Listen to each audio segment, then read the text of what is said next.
బ్రహ్మోస్ అనేది super sonic కదా, అత్యంత వేగంతో రాడార్లకు కూడా అందకుండా వెళ్ళి పాకిస్తాన్లో నిర్దేశిత లక్ష్యాన్ని ధ్వంసం చేసింది కదా. ఇప్పుడు అంతకంటే తక్కువ బరువు కలిగి ఇంకా వేగంగా వెళ్ళగలిగే హైపర్సోనిక్ వెపన్స్ దిశగా అడుగులు పెడుతోంది మన డిఫెన్స్ సెక్టర్. ప్రాలే SRSSM ఇది క్వాజీ బాలిస్టిక్ విత్ 6.1 మ్యాక్ అంత స్పీడ్తో వెళ్ళేటటువంటిది.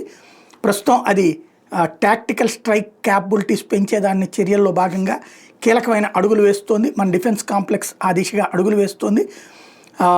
ఇది దీని బరువు తగ్గించి, అంటే క్షిపణి బరువు తగ్గించి 5 రెట్లు ఎక్కువ వేగంతో వెళ్ళేటటువంటి ఈ తరహా వెపన్ని ప్రస్తుతం పరిశీలిస్తున్నారు.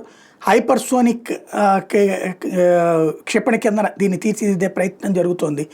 ఓవరాల్గా 2028-29 నాటికి ఇది అందుబాటులోకి రావచ్చు అన్నటువంటిది నిపుణుల అంచనాగా ఉంది.